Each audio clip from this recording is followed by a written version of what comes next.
Hello, hello, hello, and welcome to the City of Games. My name is Frank, and this is What's Next. It is so exciting to be back. It has been a long time since we've done one of these, and thank you all for joining me. Today we are live streaming to Facebook and YouTube by popular demand. We've added YouTube, so hopefully that's working for you guys out there. And it's so great to see so many of you here. What we're going to do is we're going to give it just a few minutes just to make sure everything's going through okay, people can hear us and stuff. Going to catch up with you guys, see how things have been, and then we're going to get into it because, well, I have not been this excited since the last time I did this, which was nearly 2 years ago. September 2022 was the last one of these What's Next, and this is going to be something special. It is fantastic to see so many of you out there. Phil, One Min, Andreas, Dr. Fridge, any two cards, Louise, Smilers, Josh, One Min. It is good to see you guys as always. And well, as you may remember, I'm not pretty that good at announcing names, so I'm going to mess up quite a few of them. That's just how it goes here. Wow. I hope you are all good. What I want to do is I want to just kind of spend a few minutes and talk about the past kind of 12 months. Then we're going to walk into the big announcement. And as always, I'm going to tell a little bit of a story because for me, my projects, they're not just about mechanisms, they're about how they fit into this wider universe. How does the City of Kings universe wrap into this game? And I will be... I'm excited. I'm really, really excited. So it's good to see you, Rich. It's nice to see you, Patrick. I hope you're well. Georgia, is good to see you, or Forest Ninja. So many names I remember, and I'm so grateful for so many of you being here. So that's enough of an intro, right? We want to kind of get going. As I say, just a few minutes to talk about the last 12 months. Make sure everyone is up to speed, and then we'll get into the new stuff. So last year, we fulfilled Race to the Raft, and I've been really pleased with how Race to the Raft has been kind of received. It was a cooperative game, and I know my last few games have been competitive games, and I was always a little bit anxious, but it's been great to see people enjoying it and just finding out what finally did happen to those cats that we left behind.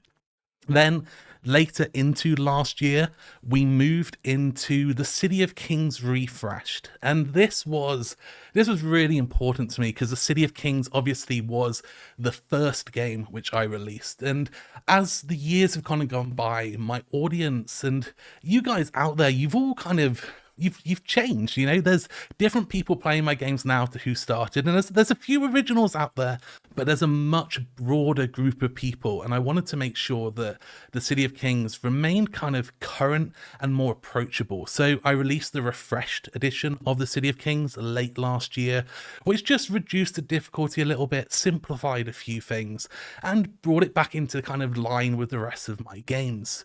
Alongside that, I also released Vidoran Gardens Refreshed, which was very much doing the same thing. Whilst a lot of my games used to be very, very difficult and aimed at much more kind of gamery type people, if I'm being honest, that's what I was. And I wanted to bring them into a more kind of wider, broader range. So Vidoran Gardens Refresh came with a family mode similar to what you would see in the Isle of Cats, and a solo mode because all my other games had solo modes, and it was about time Vidoran Gardens got one as well. It's a few more people here. It's good to see you, Carpo, Swift Illusion, Craig, Merlin's, Manor. It's good to see you guys. Swift says, and I've equally not been as excited since your last release. I keep telling my mum how I've been anticipating the next game forever, and she'll be the first to hear about this tomorrow. Well, that brings me a lot of joy. My mum is here too. Hi, Mum. I hope you have managed to work out how to get to the Facebook link. It looks like you're in the comments, so that is a plus. It's always great to have your parents and your families kind of involved in this as well, isn't it? Oh yeah, Craig from North Street Games, a great Bristol-based kind of board gaming group. For anyone in Bristol, you should check out North Street Games, and hopefully I'll be able to come down there with the game at some point in the next few weeks and let you guys see what we're going to be talking about.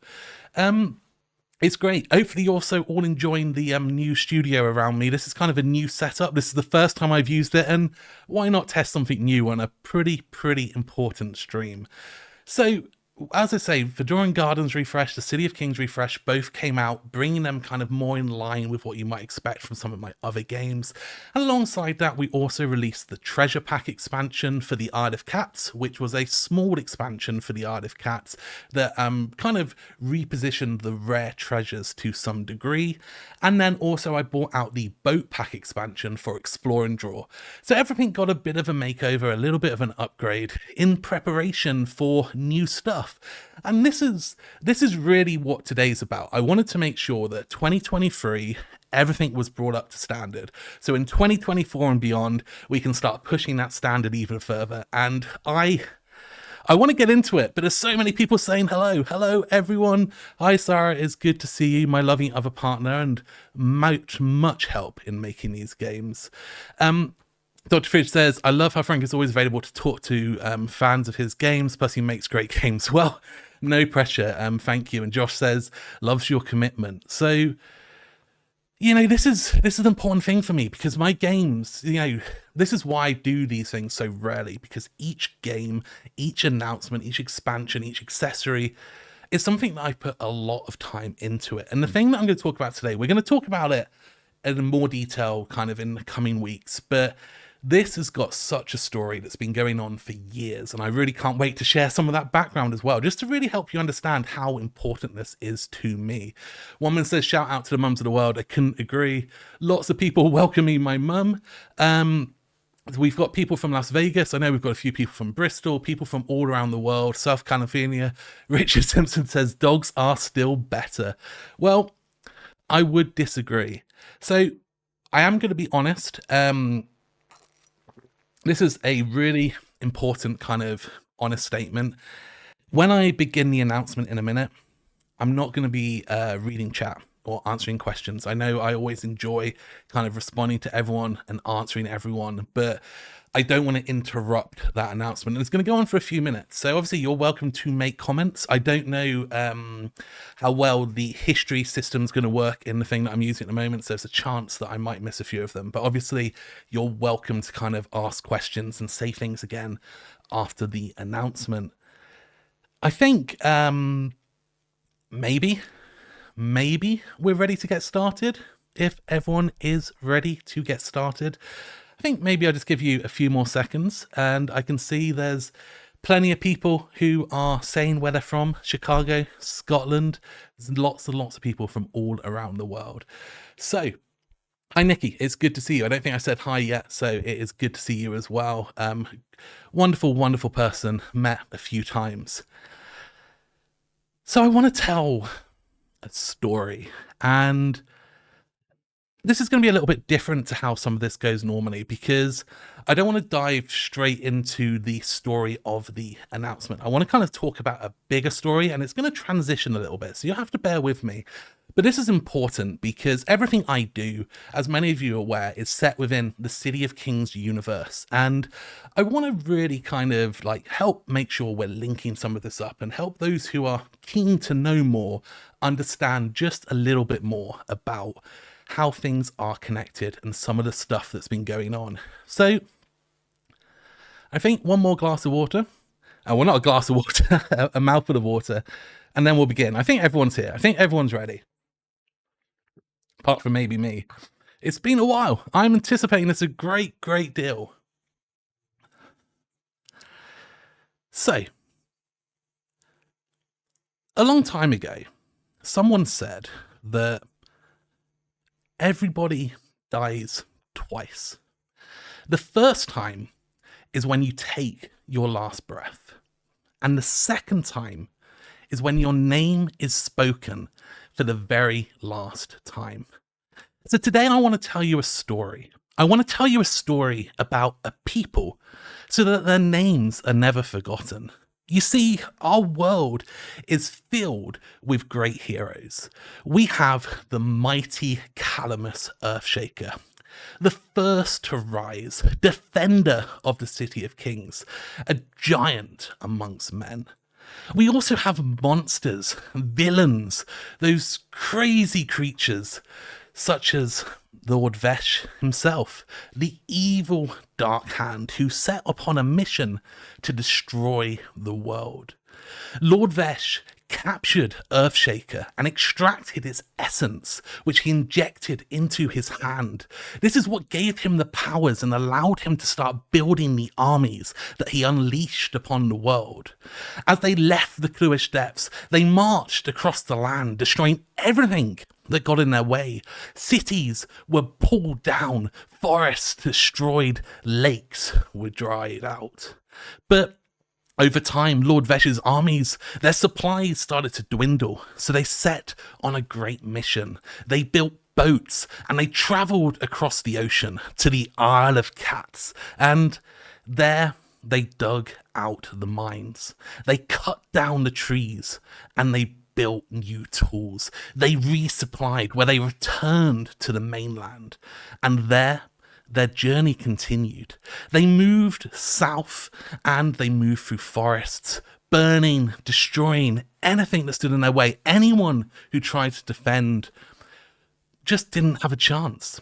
They continued through deserts, through swamps, through marshes, all sorts of things, until they arrived at the gates of the City of Kings. And there, Earthshaker formed the last line of defense. It stood there with man and dwarf, elf, Vidoran, and the battle began. But you know, that's a story for another time. Our story takes place a little bit later in one of the forests where Vesh's armies had passed through, destroyed. I would forgive you for thinking that the forest was empty, because there was no noise, nothing moved, and day turned to night, night turned to day, and many moons passed by. But then, one morning, just like any other morning, a noise played throughout the forest.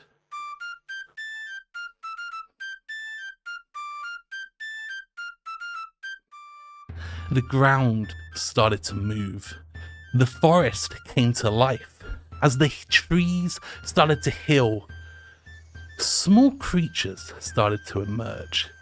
And as Poppy played her music, the Emblings rose from the ground. They stood tall and they looked upon the devastation.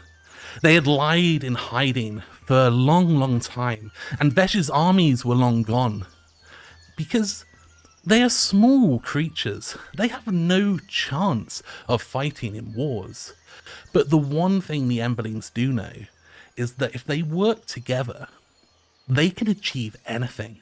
They may not be mighty like Earthshaker, they may not have powers like Vesh, but together, they are going to rebuild their home. Zor, the Leaf Warden, defender of the people.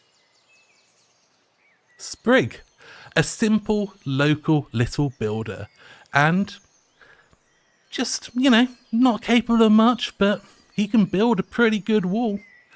And of course, we have Bubbles, the fisherman, because an Embling's got to eat, and why wouldn't you have a fisherman in your village? Bubbles, one of my favourite Emblings, is just one of many, many, many Emblings who we're going to meet in the weeks to come. So, as all of these Emblings started to rise, they knew there was one thing they had to do. It was time for them to reclaim the forest. They were going to go out and rebuild so they could return the Emberleaf to its sacred shrine.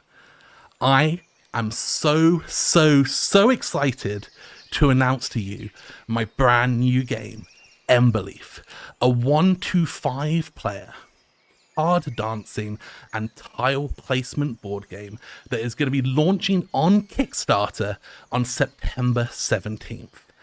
Emberleaf is an amalgamation of many, many years worth of work, and this game is quite different to some of the stuff I've done before. I am going to talk to you a few things about it. I'm going to give you a bit of an intro, but over the next 5 weeks, we are going to dive into the details. We are going to explore. There's going to be obviously rule books and how to play videos, and we're going to learn about the mechanisms. As I said, one of the important things about this game for me is this is a card dancing game, and this means something new, something different. This is a mechanism I've been working on for many, many years, and I'm really pleased to be able to share it with you. What I'm going to do is I am going to put the Kickstarter follow page live right now. If you bear with me 1 second, I am going to send you all a link. And if you want to, we can start sharing, and you can follow along. Let me chuck this into the Facebook group. Hopefully that's going to work. And let's stick that into YouTube. And then hopefully you guys are able to start following along on the Kickstarter if you're interested. And as I say, there's going to be plenty of information. Right now, we're telling you just a few basic bits, but there's going to be a lot more to share. This is the biggest game that I have made since the City of Kings. This game it's got more artwork in it. It's got, as I say, unique mechanisms in it. And there's a few key things I do want to say. I think this is a really important line. So number one is that this is a competitive game. It's not a co-op game. It's a competitive game. Number two, this is a... if you're familiar with the Isle of Cats, I would say this is kind of Isle of Cats plus. It is a more complicated game than the Isle of Cats. The rules are not that much more complicated. The rulebook is the same length as the Isle of Cats rulebook, but the strategy, the depth of play, the decision making is a step up from that. So what this means is if you've played the Isle of Cats, if you've played Vidoran Gardens, the City of Kings, or Race to the Raft, you should be able to play Emblings, but you will probably find that there's a bit more strategy in the game and a bit more of a kind of deeper level in the background, which is great. If you're not into that, you can skip that part and just enjoy playing the game. But if you're into more heavier games, then this is going to offer you something more than some of my other games have in the past. So, as I say, let's talk about what we're going to be doing. There's a lot of people here who are kind of saying, Nikki says Platypus is favourite by far so far. Bubbles is definitely one of my favourites. I'm going to say it now, there are 78 unique characters in this game. I wasn't going to say that yet, but there's 78 unique characters, and we have tried hard to make sure that we consider animals from all around the world and take inspiration from every continent we can. And we're looking forward to hearing people's requests and suggestions for what other animals and creatures they might like to see as well. I'm going to be creating a Facebook group shortly in a little bit, and obviously you'll be able to come and share your thoughts on it as well. And it will be up on Board Game Geek shortly. We're just waiting for the moderators to approve it. Buckwave says that the artwork looks amazing, so cute. Yeah, I'm a really big fan of the artwork. I mean, obviously, for all of my games, I'm a big fan, but we've really tried hard with this. And we actually, originally, I was planning to launch this game probably 6 months ago or so, and we sat down and made a decision, and we actually wanted to add a whole other chunk of artwork to the game because we were so happy with where it was going. So there is so much out there. Swift Illusion says, sounds like just the kind of weight I was hoping for too, even though I love the lighter games too, can't wait. Yeah, as I say, it's definitely an approachable game. It's a game where I can teach it in about 10 minutes and people are going to get it. Most of the time, within just 1 or 2 turns, you're going to understand the basic actions. The card dancing mechanism is a really simple to understand system. Where it becomes interesting is in the depth of thought. So, lots of people saying they're following, so thank you so much. Matt Smith says, what have I missed? Unfortunately, you've missed the entire announcement, but you can obviously go back and rewatch that. I'm not going to go over the whole thing again now, but we have announced Emblings, which will be coming to Kickstarter on September the 17th. It will be launching at 1600 UK time, which is the same time that this stream went live. So obviously mark it in your books and your calendars. Who has a book? But you can write it in a book if you want to. I might just buy a book and write it in there, so at least one person did it. Georgia says the art looks so beautiful. I'm really glad you appreciate it. Richard Simpson says dogs need good dogs. There may or may not be a dog in the game, Richard. I'm not gonna I'm not going to say either way just yet. I'll leave that one to you to decide whether or not there is a dog in the game. There's definitely a good few creatures in there, and I'll be honest, there's a few animals in there which, when we kind of were doing research, I'd never heard of before, and we've kind of taken inspiration from them because I really wanted to make sure that we had that wide range. As I say, a lot of kind of non-European, non-American creatures, as well as a lot of those locals. Josh says, super excited. Yeah, no, me too. I really, really appreciated it. Aaron says, adding it to their planet. I knew someone would have a planet. I knew. We're saying that's a book. You might have meant digitally, but I am happy with that. Matt Smith says, we need gerbils. Well, there may or may not be gerbils in there. Again, I'm going to leave you to that. As I say, what we will do is over the next few days, we're going to kind of drip feed a few kind of images, a few pictures, and then we're going to start talking about the mechanisms and things. Right now, the most important thing is that we spread the word and make sure that people know about the game. I've actually, normally, as you may remember, I launched these kind of 3 weeks before Kickstarter goes live. This time I've launched it 5 weeks before because there is a lot more to talk about. There's a lot more I want to share, but it also means that we just need to make sure that people are aware so that when we do share, they can see, because it's important to me that people get to make informed decisions. I don't want people backing my Kickstarters just because they feel like they should. I want to make sure that information is out there so they can decide whether or not this is a game they're going to enjoy.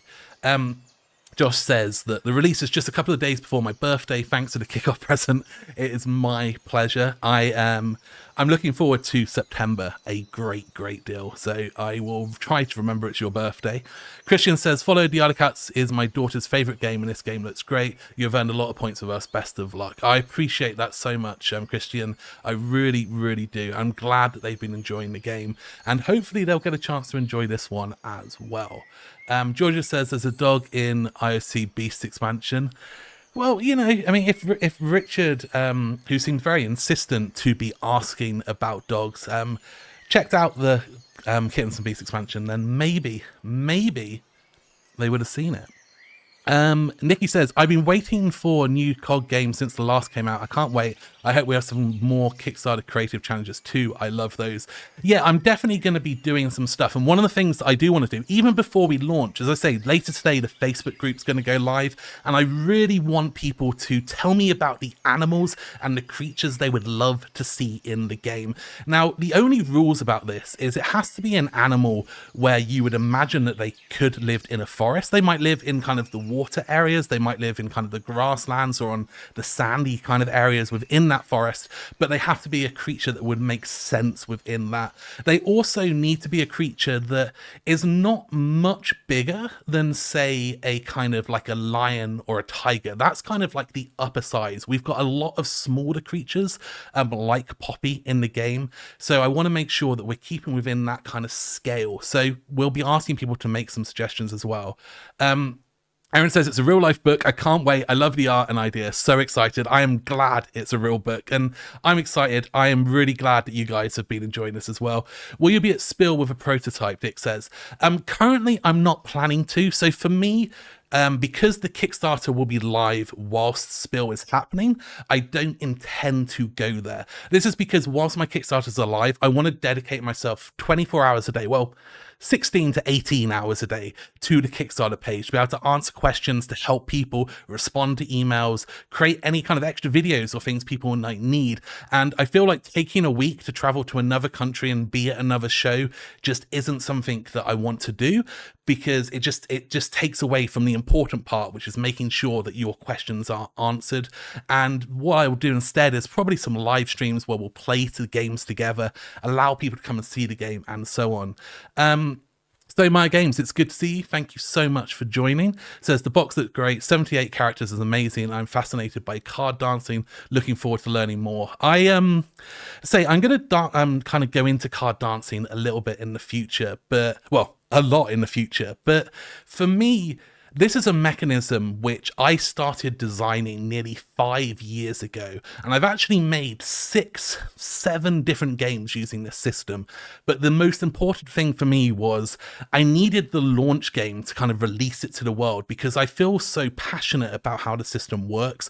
I can see myself building so many games around it that I wanted the right game. I wanted an accessible game. I wanted to tick a lot of boxes, and Embleaf really is that game. It's the perfect game for this mechanism, and I can't wait to kind of share more information about it. So Kurt says, will you show it Spill? So unfortunately not, for the same kind of reasons that I just mentioned. Did I miss finding out what card dancing is? You didn't, Sam. I'm going to be talking about it soon.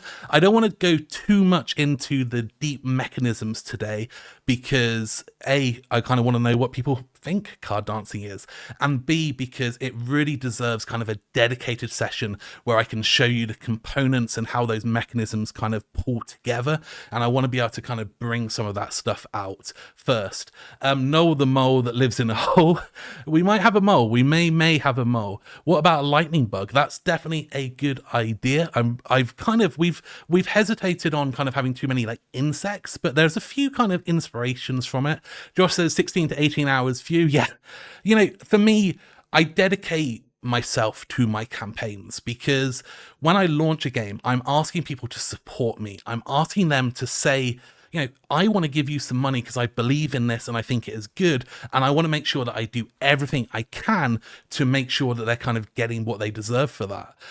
Matt says gerbils live in clay or sandy deserts, grassland, scrub, arid mountain valleys. Maybe gerbils fit the bill. Yeah, no, absolutely. I think they would make sense. Daniela says hello. It's good to see you.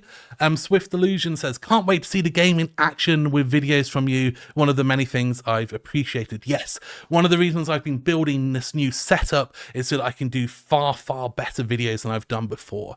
I've always enjoyed doing my videos, the playthroughs, the how to plays, and I want to take it up to that next step. So I've kind of spent a lot of time over the last year just really preparing and getting ready for that. And as I said earlier, why not just test that on a live stream when I'm announcing a new game?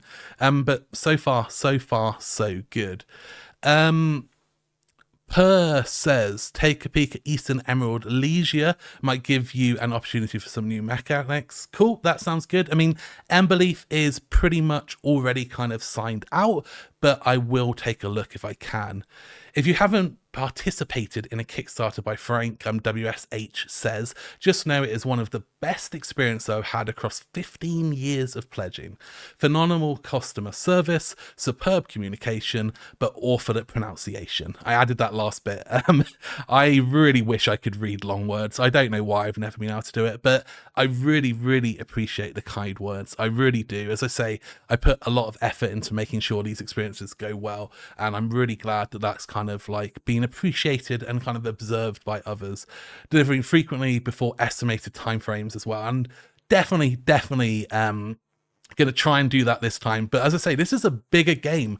It's a fun fact, and I don't want to scare people off because we'll go into the details, but actually when I got the final prototype, which we've used for the review videos, and we boxed them all up, I realized that they didn't actually fit in the box, and I was kind of thinking that the box was going to be plenty big enough for potential future content. So we've now had to increase the size of the box only slightly, only by about 10%, just to make sure that stuff's going to comfortably fit with card sleeves and kind of any upgraded components and so on. But as I say, there's quite a lot going on with this one. Any preview of the board, pieces or cards, Patrick says. So that will all start coming out over the kind of coming days, and I will be drip fruit feeding a little bit kind of in the next week or so. And later if you join the Facebook group later, and after the stream, I'll be putting the web pages live and stuff on my website, thecityofkings.com. There'll be the odd little image in there, but there'll be more and more coming as the days kind of progress, because I really want to make sure that I can kind of release stuff in the right way, share all of the pieces and so on. I was sad to miss out on one of the other Kickstarters from Frank. I vowed never to miss another one again. I'll be getting in on this one. Well, I appreciate that. Thank you so much. But obviously wait until you've heard a little bit more about the game, because I want to make sure that it is a game for you.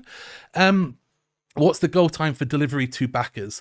So we're launching in September, and I'm currently kind of assuming it's going to be around August. We are just finalizing that because there's a couple of components I've never made before, and I want to make sure we've got firm timelines on how long those are going to make.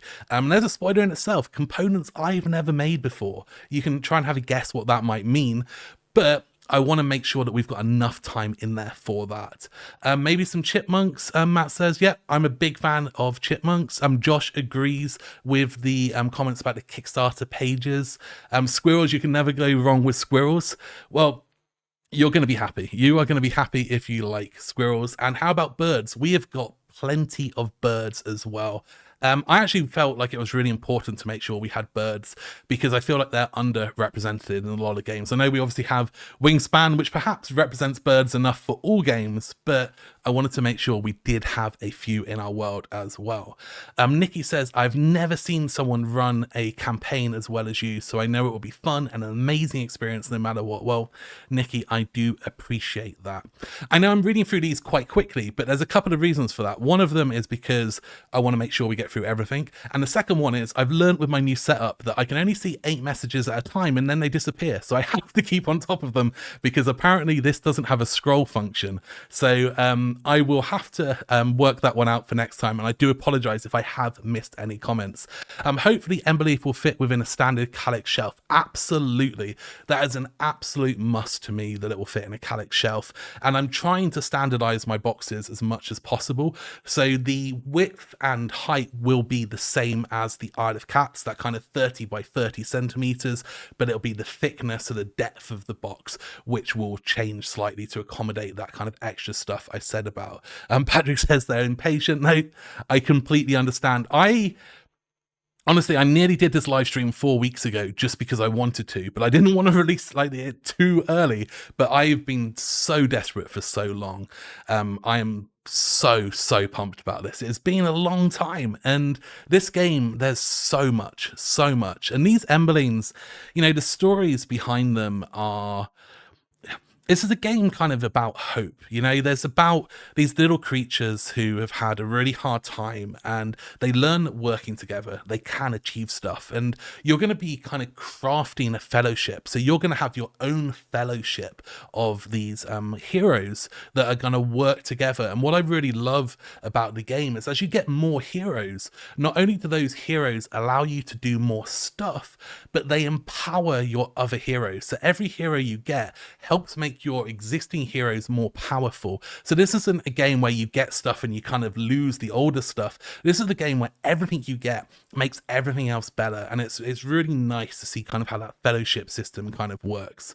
I was spot for it right next to all of my Isle of Cat stuff, and well, that's good to hear. I have my prototype box next to my Isle of Cats box as well, just behind the camera, and I really enjoyed just seeing them side by side. The white box kind of system that I've been using for all of my games, it definitely is challenging sometimes, but I'm a big fan of just how that kind of ends up looking, and I'm really glad to see that people have been positive about kind of the box and the artwork so far. I might have missed it working too, but is there an estimation of how long a normal play of the game would be? So I want to make sure that the box doesn't lie. And I know we have this tendency in games for people to look at the box and go, oh, it's going to take longer. But on the box, I am putting 90 to 120 minutes. Now, I would say that in a 2-player game, I have had many games that have lasted 65, 70 minutes. However, I've obviously played the game many times, and I've had lots and lots of kind of games that take about an hour and 15 minutes, but I want to say an hour and a half to 2 hours because I want to make sure people's first games kind of fit within that. That also includes 5-player games. One of the things that's really good is that we've had lots of 5-player tests, and I think the longest 5-player game was about 2 hours and 15 minutes, but the vast majority of them sit within that kind of 90 to 120 minute kind of window. Do keep in mind, as I say, it is up to 5 players, so that kind of 2-hour timer is definitely on the higher player counts, and with less players it will be that little bit shorter, but it is, as I say, a slightly bigger game than, say, the Isle of Cats. In terms of I want to be really clear. I just want to try and set the picture a little bit. So I'm not here really talking about mechanisms. Like, this game is nothing like those games. But I guess if you take things like Arc Nova or Terraforming Mars or Brass Birmingham, those kind of like medium weight Euro-y kind of games, I want Ember Leaf to kind of sit somewhere around that kind of bracket. Maybe not quite as heavy as some of those, but somewhere above the Art of Cats and slightly below those, if you're familiar with those games. But as I say, the rulebook is nice and short. It's similar length to the Art of Cats, and the teach is nice and simple. It's really that strategic depth that adds to the kind of complication. Carol says frogs. There's going to be some frogs. I will say that. I'm a big fan of frogs. I would love to see koalas. Well, Dick, you may just be happy. Right, more comments. Josh says, quackers. I've never known how to pronounce that, Nikki. I really need to look it up because it's one of my favorite animals. And you may find that there may be one in there. And there may actually be one behind me on the wall. I'm trying really hard to make sure that I kind of cover everything. City foxes, I have kind of got a pet fox now. It's not a pet fox, it's a wild fox. I should not be talking about this. Sarah is going to kill me for bringing up the fox. But every night now I sit outside and this fox comes and sits in the garden and stares at me. And it's been going on every night for a few weeks. So it's called Frederick. And Frederick I consider basically part of the family now. Is it just me, or is the sound no longer syncing to the video? Hopefully it's okay, but apologies, I'm not sure. Obviously, we'll kind of check into that. Other people saying maybe it seems a bit better now, so hopefully it just caught up. White box looks great in retail. Hey Patrick, it's good to see you. Hope you're doing well. Yeah, no, I'm a big fan of the white box system, and I think this one's really going to stand out. So for anyone who has just joined, we have just announced Ember Leaf, a 1 to 5 player card dancing and tile placement board game that will be coming onto Kickstarter on September 17th. We have got a follower link, so you can sign up and follow the Kickstarter already if you want to. Let me drop that into the chat just one more time to make sure everyone's got it, and make sure that you share it. We would be really grateful if you shared this. Any insects? We've kind of kept away from the insects for the moment, but sorry, I've just seen Sarah, my loving partner, saying it's not a pet fox. It's not a pet fox. It's a wild fox that comes and sits in the garden and just looks at me every single night and has done for many days, weeks even. It's not a pet. It's a wild fox, but Frederick is welcome to hang around as long as they want. Simple Teach sounds good, Charity Board Gamer says. Running game nights lately and a simple rulebook and Teach have worked well with gamers. Yeah, absolutely. I enjoy games where there's a lot of strategical depth, but that initial teach is as simple as possible. And the amount of stuff that we've kind of tweaked, adjusted, taken out of the game, put back into the game, and moved around to make sure that that teach is as simple as possible. You'd be surprised. There's definitely things I wanted in the game which aren't there, just because I felt like they were too complicated for teaching purposes and didn't add enough value to the game for the amount of effort that it took to kind of learn what they were. So there's a good level of streamlining. Just to go back onto the insect comment, I'm not sure if I fully answered it because I got distracted with the fox stuff. I won't do that again. Frederick is not important today. We kind of, as I say with the insects, we kind of kept away from it a little bit because they kind of don't quite verge on what we're doing with this, but you may see some or more of them in the future. Josh says, but he named them. Smiler says the 10-year-old will be excited about the koala. Yes, I hope so. I really do. We've tried really hard. And what's important to me as well is that, even when making slightly bigger games, more complex games, I want them to feel and look approachable, because I'm a firm believer that people are capable of achieving more than they think they are a lot of the time. But if something doesn't look approachable, or something looks scary, then that can be kind of off-putting before they've even started. So the artwork, the graphic design is really trying to help make sure that that learning curve, the kind of first, how is this going to play, isn't scary, but is more exciting and interesting. If you're sat at the table and you're picking things up and looking at them because they're cool and nice and friendly, you're already off to a good start, compared to if you're sitting there and kind of like your eyes are wide and you're just kind of hesitant a little bit. We need a photo of your pet fox. Maybe in the future, maybe we will. Frederick is just as excited for this game as we are, maybe just hanging out to learn about card dancing. I kid you not, if I can get Frederick to come and pose next to the Emberleaf box, then I am going to be, well, you'll all know about it. You'll know about it straight away. It'll be all over social media, but I will be really, really happy. My husband asks, what does the fox say? Generally feed me. I think that's what it's saying, but obviously I'm not an expert just yet. I'm trying really hard. I've actually done a lot of studying on what's appropriate to kind of give it, not do it, and kind of interact with it and stuff, because it's a wild animal and I want to make sure that I'm not doing anything that's going to disrupt its kind of growth. I think it's a younger fox. I don't want to impact kind of where it goes to hunting or looking for food and so on. So it's really important to me that I enjoy the fox being there, but don't impact its life or kind of become a negative impact on its health or kind of how it treats humans and so on. If the fox card in the game isn't named Frederick, you're missing a trick. Well, Phil Davies, it's good to see you. Yes, it's not called Frederick. So I won't go into it now, but actually the Emblings have a naming convention, and there's actually a whole language behind how these characters kind of get their names. So they have a birth name and then they have a naming day. And the naming day basically kind of comes down to when they choose a path, and there's no set age. So you might have some very, very old Emblings that have never had a naming day because they never chose that path. But depending on what path they choose, it impacts the language that defines what their new chosen name is going to be. So we'll share some of that in the future. We'll kind of talk about that a little bit. But again, this is part of that world building where it's really important to me to make sure that everything has a place. Every decision matters. And whilst it may not matter to the people playing the game from a gameplay perspective, everything is thought out to kind of make sense and just kind of connect that world to the greater story.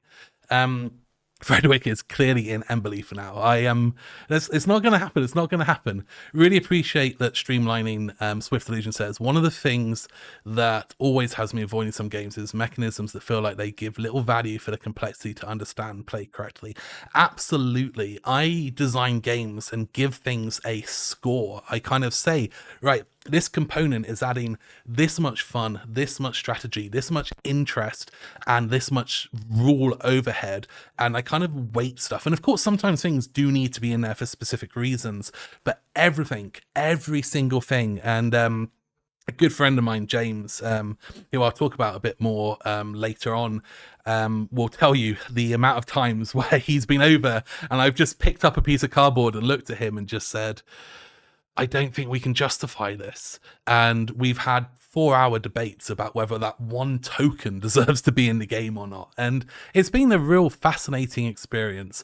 Jartry says solo mode plan. Yes, there is a full solo mode in the game. So this is a 1 to 5 player game in the box, and this was really important that we had the solo mode and also supported up to 5 players straight out of the box with this game. The solo mode is it's a full-fledged kind of similar to the Isle of Cats, where you're playing against your sister and you're trying to out compete them. So this is not just a get X points. You're not having to control multiple characters or anything like that. It's a full play against another simulated player that has very minimal interactions, so you get the experience of playing against other players with multiple difficulties and so on. Nikki says, anyone else stuck? Buffering? Hopefully not, but we will see. I mean, from my side, it still seems okay, but we are going to start wrapping up in a second anyway, so I do apologize if it has started struggling a little bit. Ricardo says, hey Frank, love your games, I play them with friends all the time, keep it up. So I appreciate that, Ricardo. I really, really do, and I'm glad that you've been enjoying the games. Josh says they've had to restart the stream, so I apologize to anyone who has that. I have the streams running on the side, and they both seem to have been running fine the whole time, but I do appreciate that sometimes these things do just kind of happen, and I'll keep an eye on it for the future. Ricardo says, from my experiences, the game has very good instruction flow. I can explain the Art of Cats even to non-experienced players. Yes, and that hopefully will be the same with Emberleaf. So what I'm going to do is, as I say, I'm going to start wrapping up now. It's really, really good to have so many of you here and people coming along. Jen Cam plays board games. It's good to see you, Jen. Thank you so much for joining. For anyone who has kind of arrived towards the end, please go back and watch the first 15 minutes. You'll see the full kind of details of the announcement. And as I say, I really hope that everyone can just go and spread the word, share the links. Keep an eye out. In about the next hour or so, the Facebook group will be live where we'll be able to discuss Emberleaf, and that will be the core go-to place for the next 5 weeks. Board Game Link should be up. Board Game Geek link should be up later, and all sorts of other stuff going out as well. So thank you so much for joining me. I hope that you've all enjoyed the kind of presentation, for letting me tell you a little bit of a story about the world. It's always important to me to do that. And I really hope that you will have a fantastic day. Keep an eye out for things. The next few weeks, we're going to really dive deep into this game, share everything. And if you get questions, let me know. But until next time, wherever you are in the world, I hope you have a good morning, good afternoon, good evening, or good night, and I will see you soon. Thanks for joining me.